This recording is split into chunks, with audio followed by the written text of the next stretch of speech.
Hi friends, தளபதி பார்த்தீங்கன்னா இன்னைக்கு Karur issue சம்பந்தமா சிபிஐ விசாரணைக்காக டெல்லி கிளம்பியிருக்காரு. ஸோ தனி விமானம் மூலியமா தளபதி புறப்படும் போது அவரோட பேக்ல கத்திரிக்கோள் இருந்ததால அதுக்கு தனியா விளக்கம் கேட்டு ½ hour லேட்டா கிளம்பியிருக்கு விமானம். அண்ட் இது நியூஸ் சேனல்ஸ்ல பயங்கர பரபரப்பா போயிட்டு இருக்கு. அதாவது விமானத்திலிருந்து தளபதி இறக்கி விடப்பட்டாருன்னு. பட் ஜஸ்ட் கத்திரிக்கோள் இருந்திருக்கு, அவ்வளவுதான். அண்ட் ஆல்ரெடி கரூர் இஷ்யூ சம்பந்தமா 2 தடவை சிபிஐ விசாரணைக்காக டெல்லி போயிட்டு வந்திருக்காரு தளபதி. ஸோ இது 3வது தடவை. இன்னொரு பக்கம் என்டிஏ பார்த்தீங்கன்னா கூட்டணிக்கு வேற அப்ரோச் பண்ணிட்டு இருக்காங்க.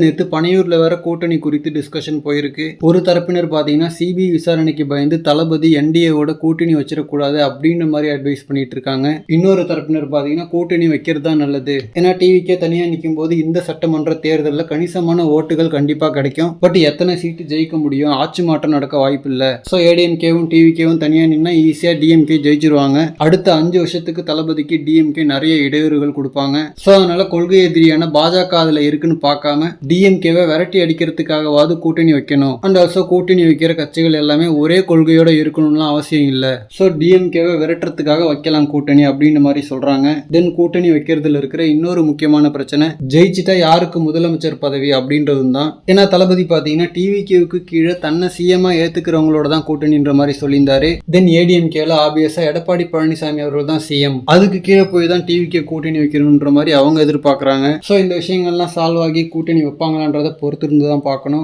ஓகே ஃப்ரெண்ட்ஸ், இதை பற்றி உங்களோட கருத்து என்னன்றதை கமெண்ட்ல சொல்லுங்க. அண்ட் இந்த மாதிரி தளபதி பற்றின ஹாட்டான அப்டேட்ஸ்க்கு நம்ம விஜய் ஃபோர்ட் சேனலை சப்ஸ்கிரைப் பண்ணுங்க. தேங்க்யூ.